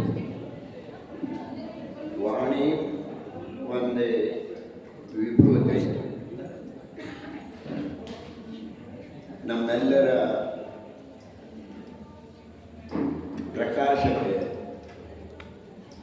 ನಮ್ಮ ಬೋಧನೆಗೆ, ಜೊತೆಗೆ ನಮಗೆ ಜ್ಞಾನ ಉಂಟಾಗುವುದಕ್ಕೆ ಕಾರಣೀಕರ್ತಳಾದ ಶಾರದಾ ಮಾತೆ ಸರಸ್ವತಿ ನಿಲಯ ಇದು, ಸರಸ್ವತಿ ಮಂದಿರ ಇದು. ಹೆಸರು ಕೂಡ ಅದನ್ನೇ ನಮ್ಮ ಇಲ್ಲಿಯ ಸಂಘಟಕರು ಇಟ್ಕೊಂಡಿದ್ದಾರೆ. ಜೊತೆಗೆ ಈ ವಿದ್ಯಾಲಯಕ್ಕೆ ಅತ್ಯದ್ಭುತವಾದಂಥ ಕೀರ್ತಿ ಇದೆ. ಹಾಗೆ ಕೆಲಸ ಮಾಡಿದ್ದಾರೆ ಇಲ್ಲಿಯ ಮ್ಯಾನೇಜ್ಮೆಂಟು, ಹಾಗೆ ಇಲ್ಲಿ ಇರತಕ್ಕಂಥ ಅಧ್ಯಾಪಕರು. ಜೊತೆಗೆ ಅಧ್ಯಾಪನವನ್ನು ಸ್ವೀಕಾರ ಮಾಡತಕ್ಕಂಥ ನೀವು ವಿದ್ಯಾರ್ಥಿಗಳು ಸಾಕಷ್ಟು ಆ ವಿಷಯದಲ್ಲಿ ಜಾಣ್ಮೆಯನ್ನು ತೋರಿದ್ದೀವಿ. ಈ ಎಲ್ಲ ಕಾರಣದಿಂದಾಗಿ ನಾವು ಇವತ್ತು ಇಂಥ ಒಂದು ಒಳ್ಳೆಯ ಸಂದರ್ಭದಲ್ಲಿ ಸರಸ್ವತಿ ಮಂದಿರದಲ್ಲಿ ಸರಸ್ವತಿ ಸೇವೆಯನ್ನು ಸಂಗೀತದ ಮುಖಾಂತರ ಹೇಗೆ ನಾವು ಮಾಡಬಹುದು, ಅದು ಎಷ್ಟು ನೆಮ್ಮದಿಯನ್ನು ಕೊಡ್ತಕ್ಕಂಥದ್ದು, ಇದನ್ನು ತಿಳ್ಕೊಳ್ಳೋದಕ್ಕೆ ವರ್ಷದಲ್ಲಿ ಒಂದು ಇಂಥ ಕಾರ್ಯಕ್ರಮ ಬೇಕು. ಇದನ್ನು ಹುಟ್ಟಿಸಿಕೊಂಡದ್ದು ನಾವಲ್ಲ, ಆದರೆ ನಮ್ಮ ಹಿರಿಯರ ಕಾಲದಿಂದ ಯಾರು ನಮಗೆ ಅಧ್ಯಾಪನ ಮಾಡ್ತಾರೋ, ಯಾರು ನಮಗೆ ಮಾರ್ಗದರ್ಶನ ಮಾಡ್ತಾರೋ ಅಂಥವರನ್ನು ನಾವು ಪೂಜಿಸಬೇಕು. ನಾವು ಭಕ್ತಿಭಾವದಿಂದ ನೋಡಬೇಕು, ಶ್ರದ್ಧೆಯಿಂದ ಮಾತುಗಳನ್ನು ಕೇಳಬೇಕು, ಅವರು ಹೇಳಿದ್ದನ್ನು ನಡೆಯಬೇಕು. ಕೇವಲ ಮಾತಾಡಿದರೆ ಸಾಕು, ಆಡಿದಂತೆ ನಡೆಯಬೇಕು. ಆ ಎಲ್ಲ ಧೋರಣೆಗಳನ್ನು ಇಟ್ಕೊಂಡಂಥ ನಾವು ಭಾರತೀಯರು ಈ ಹಬ್ಬಕ್ಕೆ, ಅಂದರೆ ಈ ಮೊನ್ನೆ ಆಗಿರ್ತಕ್ಕಂಥ ಪೂರ್ಣಿಮೆಗೆ ಗುರು ಪೂರ್ಣಿಮೆ ಅಂತ ಹೆಸರಿಟ್ಕೊಂಡು, ಇತ್ತೀಚೆಗಂತೂ ನಾನು ಸಣ್ಣದಾಗ ಇಷ್ಟೆಲ್ಲ ಗುರು ಪೂರ್ಣಿಮೆ ಕಾರ್ಯಕ್ರಮ ಕೇಳಲೂ ಇಲ್ಲ, ನೋಡಲೂ ಇಲ್ಲ. ಆದರೆ ಇತ್ತೀಚೆಗೆ ಈ ಗುರು ನಮನಗಳು ತುಂಬ ಹೆಚ್ಚಾಗ್ತಾ ಇವೆ. ಅಂದರೆ ಯಾವುದು ಆಗಬೇಕಾಗಿತ್ತೋ ಅದು ಆಗ್ತಾ ಇದೆ. ಯಾವ ಪೇಪರ್ ನೋಡಿ ನೀವು ಇವತ್ತು ಗುರು ಪೂರ್ಣಿಮೆಯ ಕಾರ್ಯಕ್ರಮವನ್ನು ತಿಂಗಳು ಮಾಡ್ತಾ ಇರೋದನ್ನು ನಾವು ಕಾಣುತ್ತೇವೆ. ಅದು ಬಹುಶಃ ಸಂಗೀತ, ನೃತ್ಯ, ಸಾಹಿತ್ಯ ಈ ಎಲ್ಲವನ್ನು ಒಡಗೂಡಿಸಿಕೊಂಡಂಥ ಈ ಸರಸ್ವತಿ ಮಾತೆಯ ಸೇವೆಯಾಗಿ ನಾವು ಅದನ್ನು ಮಾಡ್ತಾ ಇದ್ದೇವೆ ಅಂತ ನಾನು ಭಾವಿಸ್ತೇನೆ. ಗುರು ಪೂರ್ಣಿಮೆ ಕೇವಲ ನಮಗೆ ಮಾತ್ರ ಅಲ್ಲ, ಗುರುವಿನ ಗುರು ಇರ್ತಾರೆ. ಆ ಗುರು ಪುಂಗವರನ್ನು ನಾವು ಸೇವಿಸಬೇಕು. ಹಾಗಾದರೆ ಹೇಗೆ ಗುರು ಸೇವೆ ಮಾಡ್ತಕ್ಕಂಥದ್ದು? ಕೇವಲ ಪಾದಪೂಜೆಯೋ, ಮೇಲೆ ಕಿರೀಟ ಇಡ್ತಕ್ಕಂಥದ್ದು, ಮಾಲೆ ಹಾಕ್ತಕ್ಕಂಥದ್ದು, ಶಾಲನ್ನು ಒದಿಸ್ತಕ್ಕಂಥದ್ದು, ಇವು ಕೇವಲ ಜನಕ್ಕೆ ಇದು ಬೋಧೆ ಆಗಬೇಕು ಅಂತಕ್ಕಂಥ ಒಂದು ಕಾರಣದಿಂದ ಮಾಡಿದ್ದೇ ವಿನಃ ಇದಕ್ಕಿಂತ ವಿಶೇಷ ಪೂಜೆ ನಾವು ಈಗ ಸಂಗೀತ ಕಲಿಯತಕ್ಕಂಥ ನಾವು ಮಾಡಬೇಕಾದ ಪೂಜೆ ಏನು, ಇದನ್ನು ಗಮನಿಸಬೇಕು. ಲಕ್ಷ್ಮೀ ಹರಡಿಯವರು ಹಾಗೆ ಅಂಥ ಅನೇಕ ಸೇವೆಯನ್ನು ಮಾಡಿ ನಿಮ್ಮಿಂದ ಈಗ ಸೇವೆ ಪಡೆಯುವ ಯೋಗ್ಯತೆಯನ್ನು ಹೊಂದಿದ್ದಾರೆ. ಅವರ ಗುರುಗಳು ಶ್ರೀ ಜಿ ಆರ್ ಭಟ್ರು ಬಾಳೆಗದ್ದೆ ಅವರು ನನ್ನ ಗುರುಗಳೂ ಹೌದು. ಅಂದರೆ ನನಗಿಂತ ಕಿರಿಯರಿರ್ಬೋದು ಅವರು, ಆದರೆ ಅವರಿಂದ ಅನೇಕ ವಿಷಯಗಳನ್ನು ಸಂಗೀತದ ವಿಷಯದಲ್ಲಿ ನಾನು ಅರಿತುಕೊಂಡಿದ್ದೇನೆ, ತಿಳ್ಕೊಂಡಿದ್ದೇನೆ. ಅವರಿಂದ ಅನೇಕ ರಾಗಗಳನ್ನು ಹೀಗಿರಬೇಕು, ಇಂಥ ಘರಾನೆಯ ರಾಗಗಳು ಹೀಗಿರಬೇಕು ಅನ್ನೋದನ್ನು ಅವರು ಹಾಡಿ ತೋರಿಸಿದ್ದನ್ನು ನಾನು ಅನುಭವಿಸಿದ್ದೇನೆ. ಹಾಗೆ ನಾನು ಅವರ ಗುರುತ್ವವನ್ನು ಮನ್ನಿಸ್ತೇನೆ. ಅಂಥ ಒಬ್ಬ ಗುರುವಿನ ಸೇವೆಯನ್ನು ಮಾಡ್ತಾ ಇರತಕ್ಕಂಥ ಲಕ್ಷ್ಮಿ ನಿಜಕ್ಕೂ ತನ್ನ ಜೀವನದ ಸಾರ್ಥಕತೆಯನ್ನು ಕಂಡುಕೊಂಡಿದ್ದಾಳೆ ಅಂತ ನಾನು ಭಾವಿಸ್ತೇನೆ. ಯಾವಾಗಲೂ ನಾವು ಅರಿತದ್ದನ್ನು ಇತರರಿಗೆ ವಿತರಿಸಬೇಕು. ನಾವು ಅಭ್ಯಾಸ ಮಾಡಿದ್ದನ್ನು ಇತರರು ಅಭ್ಯಾಸ ಮಾಡಲಿ ಎಂಬ ಔದಾರ್ಯವನ್ನು ತೋರಿಸಬೇಕು. ಅವರು ಸರಿಯಾಗಿ ತಿಳಿದುಕೊಳ್ಳಿಲ್ಲ ಅಂತ ಅನಿಸಿದರೆ ಪುನಃ ಅವರನ್ನೇ ಕರೆದು ಮತ್ತೆ ಅವರಿಂದ ಆ ಸೇವೆ ಅಂತ ಬೇಡ, ಆ ಸವಯಿ ಇದು ಇನ್ನೂ ಅರ್ಥ ಆಗಲಿಲ್ಲ ಅಂದರೆ ಆ ಅಧ್ಯಯನ ಅಂದರೆ ಅದರ ಅಭ್ಯಾಸ ಮತ್ತೆ ಮಾಡಬೇಕು. ಸಂಗೀತದ ಯಾವುದೇ ಭಾಗ ಇರಲಿ, ಅದು ತಬಲಾ ನುಡಿಸುವಿಕೆ ಇರ್ಬೋದು, ಕೊಳಲು ನುಡಿಸುವಿಕೆ ಇರ್ಬೋದು, ಹಾರ್ಮೋನಿಯಂ ನುಡಿಸುವಿಕೆ ಇರ್ಬೋದು, ತಂತ್ರಿ ನಿನಾದ ಇರಬಹುದು, ಹಾಡುಗಾರಿಕೆ ಇರ್ಬೋದು. ಅದು ಸ್ವತಃ ಅವನು ಮಾಡಬೇಕಾದ ಕೆಲಸಗಳನ್ನು ಅವನು ಅಧ್ಯಯನ ಮಾಡಲೇಬೇಕಾದಂತಹ ಅವಶ್ಯಕತೆಗಳನ್ನು ತಿಳಿಯಪಡಿಸ್ತದೆ. ಸಾಹಿತ್ಯವನ್ನು ನಾವು ಒಂದು ಸಲ ಓದಿದರೆ ನಮ್ಮ ತಲೆಯಲ್ಲಿ ಅದು ಕೂತರೆ ಅಲ್ಲಿಗೆ ನಾವು ವಿದ್ವಾಂಸರಾಗ್ತೇವೆ.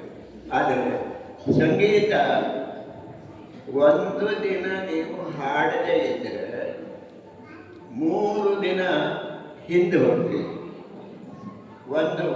10 ದಿನ ನೀವು ಹಾಡೋದನ್ನು ಬಿಟ್ಟರೆ 10 ವರ್ಷದಷ್ಟು ಹಿಂದೆ ಹೋಗ್ತೀವಿ. ಅಂದರೆ ಅಷ್ಟು ಸವಯಿ ಬೇಕು, ಅಷ್ಟು ಸತತ ಅಭ್ಯಾಸ ಬೇಕು. ನಾವು ಸಂಗೀತ ಅಧ್ಯಯನ ಮಾಡತಕ್ಕಂಥವರು ಸತತವಾಗಿ ನಾವು ಹಾಡುಗಾರರಾಗಿರ್ಬೋದು, ತಬಲಾ ನುಡಿಸುವವರಾಗಿರ್ಬೋದು, ಕೊಳಲು ನುಡಿಸುವವರಾಗಿರ್ಬೋದು, ತಂತ್ರಿ ನಿನಾದವರು ಇರ್ಬೋದು, ಅಥವಾ ಮುಖವೀಣೆಯನ್ನು ನುಡಿಸುವವರು ಇರ್ಬೋದು. ಆಯಾ ಎಲ್ಲಿ ನಾವು ಯಾವುದನ್ನು ಅಧ್ಯಯನ ಮಾಡ್ತೇವೋ ಸತತವಾಗಿ ಅದನ್ನು ಮಾಡುತ್ತಾನೇ ಇರಬೇಕು. ಮಾಡ್ತಾನೆ ಇದ್ದಂತೆಲ್ಲ ನಮಗೆ ತನ್ನಿಂದ ತಾನೇ ಅದು ಬೋಧನೆ ಮಾಡ್ತದೆ. ಗುರುವಿನ ಬೋಧನೆ ಜೊತೆಗೆ ನಮ್ಮದೇ ಆದ ಅಧ್ಯಯನದಿಂದ ಬಂದಿರತಕ್ಕಂಥ ಬೋಧನೆ ತುಂಬ ಮಹತ್ವದ್ದು. ಅಲ್ಲಿ ನಾವು ಬೆಳಕು ಕಾಣುತ್ತೇವೆ, ಇದು ಹೀಗಿರಬೇಕು ಅಂತ ನಮಗೆ ಗೊತ್ತಾಗ್ತದೆ. ಹಾಗೆ ಇರುವ ಪ್ರಯತ್ನ ಮಾಡ್ತೇವೆ, ಇನ್ನೊಬ್ಬರನ್ನು ಕೇಳ್ತೇವೆ, ಅವರು ಹೇಗೆ ನಮಗಿಂತ ಭಿನ್ನವಾಗಿ ಹಾಡಿದ್ದಾರೆ ಅನ್ನೋದನ್ನು ಗಮನಿಸ್ತೇವೆ. ಅದು ನಮಗೆ ಸೇರಿದರೆ ಆಗ ನಾವು ಪುನಃ ಅದನ್ನು ಅಳವಡಿಸಿಕೊಳ್ಳಬೇಕು. ನಮಗೆ ಯಾವ ಗಾನ, ಯಾವ ನಡೆ, ಯಾವ ವಾದ್ಯ ನಮಗೆ ಅನುಕೂಲ ಅನಿಸಿದೆಯೋ ಅದನ್ನು ಮತ್ತೆ ಮತ್ತೆ ಮತ್ತೆ ಅಧ್ಯಯನ ಮಾಡಬೇಕು. ಆ ಅಧ್ಯಯನವೇ ನಮ್ಮ ಗುರುವಾಗಿ ಪರಿವರ್ತನೆ ಆಗ್ತದೆ. ಅದಕ್ಕೆ ಮಾರ್ಗದರ್ಶನ ಬೇಕಿದೆ. ಮುಖ್ಯವಾಗಿ ಸಂಗೀತದ ಎಲ್ಲ ವಿಭಾಗಗಳಿಗೆ ಮಾರ್ಗದರ್ಶನ ಇಲ್ಲದೆ ನಾನೇ ಎಲ್ಲವನ್ನೂ ಮಾಡಿಕೊಳ್ತೇನೆ ಅನ್ನೋದು ಅದು ಅಷ್ಟು ಶಾಸ್ತ್ರೀಯವೂ ಅಲ್ಲ, ಜೊತೆಗೆ ನಮ್ಮನ್ನು ದೃಢೀಕರಿಸೋದಿಲ್ಲ. ನಮ್ಮದೇ ಅಭ್ಯಾಸದಲ್ಲಿ ನಾವು ಅದನ್ನು ನುಡಿಸ್ತೇವೆ ಅಂತ ಹೊರಟ್ರೆ ಹಾಗೆ ಮಾಡ್ಬೋದು. ಆದರೆ ಅಷ್ಟು ತಿಳುವಳಿಕೆ ನಮಗೆ ಬಂದಿರಬೇಕು. ಯಾವ್ಯಾವ ಗೋಲುಗಳು ಹೇಗೆ ಎಲ್ಲಿ ಯಾವ ಬೆರಳಿನಿಂದ ಬರ್ತವೆ ಅನ್ನೋದನ್ನು ನಾವೇ ತಿಳಿದು ಮತ್ತು ಇತರರನ್ನು ಕಂಡು ಅಧ್ಯಯನ ಮಾಡಿದಾಗ ನಮಗೆ ಅದು ದಕ್ಕುತ್ತದೆ. ಇಲ್ಲದಿದ್ದರೆ ಅದು ನಮ್ಮದಾಗುವುದಿಲ್ಲ. ಅಧ್ಯಯನ, ಸತತ ಅಧ್ಯಯನ, ದಿವಸವೂ ಆ ರಾಗವನ್ನು ಹಾಡಿ ತಾನು ಅನುಭವಿಸಿರತಕ್ಕಂಥ ಒಂದು ಸಂತೋಷ ಇನ್ನೆಲ್ಲೂ ಸಿಗೋದಿಲ್ಲ. ಯಾವಾಗಲೂ ಸಂಗೀತ ಅನ್ನೋದು ನೆಮ್ಮದಿಯನ್ನು ಕೊಡ್ತಕ್ಕಂತಹ ಒಂದು ಅತ್ಯುತ್ತಮವಾದ ಸಾಧನೆ. ನಾನೀಗ 89, ಆದರೆ ನನಗೆ ಅತ್ಯಂತ ಖುಷಿ ಅನ್ನಿಸೋದು ನಾನು ಒಬ್ಬ ಒಳ್ಳೆ ಕಿರುನಾಗಿ ಬೆಳೀತಾ ಇದ್ದೇನಲ್ಲ.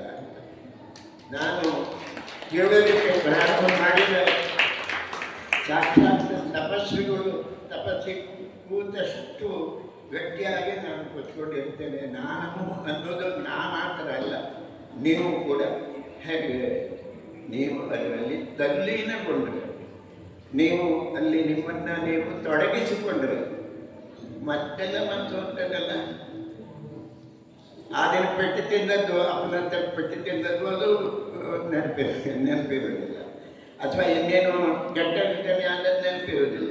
ಎಷ್ಟು ಹೊತ್ತು ಅದನ್ನು ನಾವು ಅತ್ಯಂತ ಅದರ ಒಳಹೊಕ್ಕು ಎಷ್ಟು ಹೊತ್ತು ನಾವು ಅದನ್ನು ಅನುಭವಿಸ್ತೇವೆ, ಅಷ್ಟು ಸಂತೋಷ, ಅಷ್ಟು ನೆಮ್ಮದಿ ಇನ್ನೊಂದು ಯಾವುದೇ ವಿದ್ಯೆಯಿಂದ ಸಿಗುವ ಸಾಧ್ಯ ಇಲ್ಲ ಅಂತ ನನ್ನ ಸ್ವಂತ ಅನುಭವ ನಾನು ಹೇಳ್ತೇನೆ. ಇದಕ್ಕೆ ಮತ್ತೆ ಬೇರೆ ತಪಾಸಣೆ ಬೇಕಾಗಿಲ್ಲ. ವೀಣಾವಾದನ ತಂತ್ರಜ್ಞ ಮೋಕ್ಷ ಮಾರ್ಗಂ ನಿಗಚ್ಚತಿ. ಆ ಶಾಸ್ತ್ರ ಅದನ್ನು ಹಾಗೆ ಹೇಳ್ತದೆ. ಅಲ್ಲಿ ವೀಣಾವಾದನ ಮಾತ್ರ ಅಲ್ಲ, ಯಾವುದೇ ವಾದನ ಇರ್ಬೋದು, ಯಾವುದೇ ಗಾಯನ ಇರ್ಬೋದು, ಅದು ನಮ್ಮನ್ನು ಮೋಕ್ಷದೆಡೆಗೆ ಕರೆದೊಯ್ಯುತ್ತದೆ. ಮೋಕ್ಷ ಅಂದರೆ ಕೆಲವರಿಗೆ ಹೆದರಿಕೆ ಆಗ್ತದೆ. ಅಯ್ಯೋ ಮೋಕ್ಷ ಮೋಕ್ಷ ಬೇಕಾದದ್ದು. ಮೋಕ್ಷ ಅಂದರೆ ಬಿಡುಗಡೆ. ಯಾವುದರಿಂದ? ಈ ಸಾಂಸಾರಿಕ ಕಷ್ಟ ನಷ್ಟಗಳಿಂದ ಬಿಡುಗಡೆ, ಅದು ಮೋಕ್ಷ. ಮತ್ತೆ ಮತ್ತೆ ಮತ್ತೆ ನಾವು ಜನ್ಮ ಎತ್ತುತ್ತೇವೆ, ಈ ಹೊಂಡದಲ್ಲೇ ಕುಸಿಯುತ್ತೇವೆ, ಮತ್ತೆ ಅದನ್ನೇ ಅನುಭವಿಸುತ್ತೇವೆ, ಎಲ್ಲೋ ಒಂದೊಮ್ಮೆ ಎದ್ದುಕೊಳ್ತೇವೆ. ಆದರೆ ಈ ಪುನಃ ಪುನಃ ಜನ್ಮ ಎತ್ತುವಿಕೆ ಅದು ಮೋಕ್ಷ ಆಗಲಾರದು. ನಾವು ಯಾವತ್ತು ಆ ಸ್ವರಮಾತೆಯೊಂದಿಗೆ ಒಂದಾಗ್ತೇವೋ, ಆ ಸರಸ್ವತಿ, ಆ ಸಂಗೀತ ಸರಸ್ವತಿ ಯಾವಾಗ ನಮ್ಮನ್ನು ಸಂಪೂರ್ಣವಾಗಿ ಒಪ್ಪಿಕೊಳ್ತಾಳ, ಅದು ಮೋಕ್ಷ. ಅಂಥ ಮೋಕ್ಷ ಸಾಧನೆ ಬಹುಶಃ ಸಂಗೀತಗಾರನಿಗೆ ಬಹಳ ಸುಲಭ ಅಂತ ನಾನು ಅನುಭವವನ್ನು ಹೇಳ್ತಾ ಇದ್ದೇನೆ ಅಂದರೆ ನಿಮಗೆ ಆಶ್ಚರ್ಯ ಆಗಬಹುದು. ಆದರೆ ನಿಜ ಸಂಗೀತ ನನಗೆ ಇನ್ನೇನು ಬೇಕಾಗಿರೋದಿಲ್ಲ. ನಾನು ಸಂಪೂರ್ಣ ಸಂಗೀತ ಹೇಳುವುದನ್ನೇ ಅದನ್ನೇ ಎಲ್ಲವೂ ಅಂತ, ಅದೇ ರಾಮ, ಅವನೇ ಕೃಷ್ಣ, ಅವನೇ ಗೋವಿಂದ, ಅವನೇ ಎಲ್ಲವೂ ಅಂತ ತಿಳ್ಕೊಂಡು ಆ ಸಂಗೀತ ಮಾತೆಯ ಸುಖವನ್ನು ಅನುಭವಿಸೋದಕ್ಕೆ ನೀವು ಯಾವಾಗ ಸಿದ್ಧರಾಗ್ತೀರಿ ಆವತ್ತು ಸಂಗೀತ ಕಲಿತದ್ದು ಅದರ ಹತ್ತಿರ ಹೋದರೂ ಕೂಡ ಕಲಿತದ್ದು ಸಾರ್ಥಕ ಆಗ್ತದೆ. ಸಂಗೀತ ಮಾರ್ಗ ನಮ್ಮನ್ನು ನೆಮ್ಮದಿಯ ಕಡೆಗೆ ಸಹಜವಾಗಿ ಹೋಯಿತು. ಅದಕ್ಕೆ ಅಂಥ ಗುಣ ಸಹಜವಾಗಿ ಇದೆ. ಅದರ ಹಿಂದೆ ಬೀಳಬೇಕು, ಅದನ್ನು ಪೂಜಿಸಬೇಕು, ಅದನ್ನು ಅಧ್ಯಯನ ಮಾಡಬೇಕು, ಮತ್ತೆ ಮತ್ತೆ ಮೆಲುಕು ಹಾಕಬೇಕು. ಯಾವುದು ಒಳ್ಳೆಯದು ಯಾವುದು ಕೆಟ್ಟದ್ದು ಅನ್ನೋದನ್ನು ಒಳ್ಳೆಯದನ್ನೇ ನಮ್ಮ ಮಾರ್ಗವಾಗಿ ಇಟ್ಕೊಳ್ಬೇಕು. ಯಾವ ಘರಾಣೆ ನಮಗೆ ಮೆಚ್ಚುತ್ತದೋ, ಯಾವ ವಾದ್ಯ ಪದ್ಧತಿ ನಮ್ಮನ್ನು ಆಕರ್ಷಿಸುತ್ತದೋ ಅದನ್ನು ಅಧ್ಯಯನ ಮಾಡಬೇಕು. ಹಾಗೆ ಅಧ್ಯಯನ ಮಾಡ್ತಾ ಆ ಅಧ್ಯಯನದಲ್ಲಿ ನಾವು ತಲ್ಲಿಂದಾದರೆ ಸಂಗೀತಕ್ಕೆ ಸಾರ್ಥಕತೆ ಬರ್ತದೆ. ನಮ್ಮ ಜೀವನಕ್ಕೆ ಒಂದು ಸಾರ್ಥಕತೆ ಬರ್ತದೆ. ಮನ ಏವ ಮನುಷ್ಯಾನ ಕಾರಣಂ ಬಂಧಮೋಕ್ಷಯೋ. ನಮ್ಮ ಮನಸ್ಸು ನಮ್ಮ ಬಂಧಕ್ಕೂ ಮೋಕ್ಷಕ್ಕೂ ಕಾರಣವಾಗಿರ್ತದೆ. ನಮ್ಮ ಮನಸ್ಸು ಎಷ್ಟು ಗಟ್ಟಿ ಆಗ್ತದೋ, ನಾವು ಎಷ್ಟು ಶ್ರದ್ಧಾಪೂರ್ವಕವಾಗಿ ಒಂದು ಪೂಜೆ ಆದರೆ ಪೂಜೆ, ಗಾಯನ ಮಾಡ್ತೇವೋ ಅದು ನಮ್ಮನ್ನು ಹೆಚ್ಚು ತಲ್ಲೀನರಾಗುವಂತೆ, ಜೊತೆಗೆ ಉಳಿದೆಲ್ಲವನ್ನು ಮರೆಯತಕ್ಕಂಥ ಒಂದು ಒಳ್ಳೆಯ ಗುಣವನ್ನು ಸಂಗೀತ ನಮಗೆ ಕೊಡ್ತದೆ. ಅದು ಸಂಗೀತದ ಅತ್ಯಂತ ದೊಡ್ಡ ಪ್ರಯೋಜನ ನಾನು ಹೇಳೋದು. ಈ ಸಂದರ್ಭದಲ್ಲಿ ಒಂದು ಮಾತು ಹೇಳಬೇಕು. ನಾನು ಅನೇಕ ಸಲ ಅನುಭವಿಸಿದ್ದೇನೆ ಕೂಡ ಅದನ್ನು. ಒಳ್ಳೆಯದು ಇರ್ಬೋದು, ಕೆಟ್ಟದ್ದು ಇರ್ಬೋದು. ಒಳ್ಳೆಯ ಗಾಯನ ಇರ್ಬೋದು, ಕೆಟ್ಟ ಗಾಯನ ಇರ್ಬೋದು. ಆದರೆ ಎಲ್ಲಿ ಸನ್ಮಾರ್ಗ ಸಹಿತವಾಗಿರ್ತಕ್ಕಂಥ ಸ್ವರಗಳ ಸಂಯೋಜನೆ ಇರುತ್ತದೋ ಅಂಥ ಒಂದು ಸಂಗೀತ ನಮ್ಮನ್ನು ಎಲ್ಲಕ್ಕಿಂತ ಮಿಗಿಲಾಗಿ ತನ್ನೆಡೆಗೆ ಎಳೆದುಕೊಳ್ತದೆ. ಅಲ್ಲಿ ನಾವು ಸಾರ್ಥಕತೆಯನ್ನು ಪಡೆಯೋದಕ್ಕೆ ಸಾಧ್ಯ ಇದೆ. ಆ ನಿಟ್ಟಿನಲ್ಲಿ ನಾವು ಒಳ್ಳೆಯದನ್ನು ಆಯ್ದುಕೊಳ್ಬೇಕು. ನಾವು ಅನೇಕ ಸಂಗೀತ ಕಚೇರಿಗೆ ಹೋಗ್ತೇವೆ, ಸಂಗೀತ ಕೇಳ್ತೇವೆ. ಆದರೆ ಬರ್ತಾ ಬರ್ತಾ ಬರ್ತಾ ಅಲ್ಲಿಯ ಕೆಟ್ಟದ್ದನ್ನೇ ಅವನ ಮುಖ ನೋಡಲಿಕ್ಕಾಗೋದಿಲ್ಲ. ಅವನು ಇಲ್ಲಿ ಇಂಥ ತಪ್ಪು ಮಾಡಿದ, ಅವನು ಈ ತಾಳ ತಪ್ಪಿದ. ಇದು ಅಧ್ಯಯನದ ವಿಷಯ ಅಲ್ಲ. ಅವನು ಎಷ್ಟು ಸುಸ್ವರವಾಗಿ ಹಾಡಿದ, ಅವನು ಎಂಥ ಲಯಬದ್ಧವಾಗಿ ಹಾಡಿದ, ಅವನ ಗಾಯನದಲ್ಲಿ ಎಂಥ ಒಳ್ಳೆಯತನ ಇತ್ತು ಅನ್ನೋದನ್ನು, ಇದರ ಸಾರಾಂಶ ನಾವು ಗುಣಗ್ರಾಹಿಗಳಾಗಬೇಕು. ಒಳ್ಳೆಯದನ್ನು ಸ್ವೀಕಾರ ಮಾಡತಕ್ಕಂಥ ಸುಬುದ್ಧಿ ನಮಗೆ ಬರಬೇಕು. ದೋಷಗ್ರಾಹಿಗಳು ಆಗ ಅನೇಕರಿಗೆ ದೋಷಗ್ರಾಹಿತ್ವ ತಾನಾಗೇ ಅವರ ಜೊತೆನೇ ಬಂದ್ಬಿಡ್ತದೆ. ಅದು ಸ್ವಲ್ಪ ಕಷ್ಟ. ಅದನ್ನು ಬಿಟ್ಟುಕೊಂಡು ಗುಣಗ್ರಾಹಿತ್ವವನ್ನು ಸಂಗೀತದ ಕುರಿತಾಗಿ ನೀವು ಅಧ್ಯಯನ ಮಾಡುವಾಗ ಇಟ್ಟುಕೊಳ್ಬೇಕು. ಅದು ಅನೇಕ ಜಿ ಆರ್ ಭಟ್ರನ್ನು ನಮಗೆ ಕೊಡುತ್ತದೆ, ಅನೇಕ NS ಹೆಗಡೆಯರನ್ನು ನಮಗೆ ಕೊಡುತ್ತದೆ. ಅಲ್ಲಿ ಆ ಫೋಟೋದಲ್ಲಿ ಇರತಕ್ಕಂಥ ಇನ್ನೊಬ್ಬರು NS ಹೆಗಡೆ ಅಂತ. ಇಡೀ ನಮ್ಮ ಜಿಲ್ಲೆಯಲ್ಲಿ ಎಷ್ಟು ಜನ ತಬಲಾ ನುಡಿಸೋರಿದ್ದಾರೋ ಅವರಿಗೆ ಎಲ್ಲ ಗುರು. ಜಿ ಆರ್ ಭಟ್ರು ಕೂಡ ಎಷ್ಟು ಜನ ಸಂಗೀತ ಕೇಳೋದಕ್ಕೆ ಇವತ್ತು ಕಿವಿ ಆರಿಸಿಕೊಂಡಿದ್ದಾರೋ ಅವರು ಪರ್ಯಾಯವಾಗಿ ಜಿ ಆರ್ ಭಟ್ರ ಅವರ ಗುರುತ್ವವನ್ನು ಒಪ್ಪಿಕೊಂಡವರೇ. ಯಾಕಂದರೆ ಆ ಕಾಲದಲ್ಲಿ ಇನ್ಯಾರು ಜಿ ಆರ್ ಭಟ್ರ ಅದ್ಭುತವಾದ ಹಾಡುವಿಕೆಯ ಕಾಲದಲ್ಲಿ ಇನ್ಯಾರು ಅಷ್ಟು ಒಳ್ಳೆಯದಾಗಿ ನಮ್ಮ ಸುತ್ತಲೂ, ಯಾಕೆ ನಮ್ಮ ಇಡೀ ಜಿಲ್ಲೆಯಲ್ಲಿ ಯಾರೂ ಇರಲಿಲ್ಲ. ಅಂಥದ್ರಲ್ಲಿ ಅದನ್ನು ಸ್ಥಿರವಾಗಿ ಎಷ್ಟೋ ಜನರಿಗೆ ಇಂಥ ಅನೇಕ ಲಕ್ಷ್ಮೀ ಹೆಗಡೆಯವರನ್ನು ಇಲ್ಲಿರ್ತಕ್ಕಂಥ ಎಷ್ಟೋ ಭಾರತೀಯರನ್ನ ಅವರು ಸಿದ್ಧಪಡಿಸಿದ್ದಾರೆ. ಅವರಿಗೆಲ್ಲ ಸಂಗೀತ ಕೊಟ್ಟಿದ್ದಾರೆ. ಅಂಥ ಸಂಗೀತವನ್ನು, ನೆಮ್ಮದಿ ಕೊಡ್ತಕ್ಕಂಥ ಸಂಗೀತವನ್ನು ನಾವು ಕೇಳಿದರೆ ನಮಗೆ ಸುಖ ಆಗ್ತದಲ್ಲ ಅನ್ನತಕ್ಕಂಥ ಸಂಗೀತವನ್ನು ಮತ್ತೆ ಮತ್ತೆ ಕೇಳಿ, ಮತ್ತೆ ಮತ್ತೆ ಅನುಭವಿಸಿ, ನಿಮ್ಮ ಮುದಿತನ ಹೊರಟೋಗ್ಬಿಡ್ತದೆ. ನಮಸ್ಕಾರ. ಬದುಕಿನಲ್ಲಿ ಗುರುವಿನ ಮಹತ್ವವನ್ನು ಮತ್ತು ಸಂಗೀತದ ಮಹತ್ವವನ್ನು, ಸಂಗೀತದ ಕಲಿಕೆಯಲ್ಲಿ ನಿರಂತರ ಶ್ರಮದ ಅಗತ್ಯತೆಯನ್ನು ತಿಳಿಸಿದಂತಹ ಹಿರಿಯರಾದ ಶ್ರೀ ಎಸ್ ಶಂಭುಭಟ್ ಸರ್ ಅವರಿಗೆ ನಮ್ಮ ನಿಮ್ಮೆಲ್ಲರ ಪರವಾಗಿ ತುಂಬು ಹೃದಯದ ಧನ್ಯವಾದಗಳು. ಇದೀಗ ಲಕ್ಷ್ಮೀ ಹೆಗಡೆ ದಂಪತಿಗಳು ಶ್ರೀಯುತರನ್ನು ಗೌರವಿಸಬೇಕಾಗಿ ಕೇಳಿಕೊಳ್ತಾ ಇದ್ದೇನೆ. ಅದೇ ರೀತಿಯಲ್ಲಿ ಶ್ರೀ ರಮೇಶ್ ಪ್ರಭು ಸರ್ ಅವರನ್ನು ಕೂಡ ಗೌರವಿಸಬೇಕಾಗಿ ಸವಿನಯ ಪ್ರಾರ್ಥನೆ.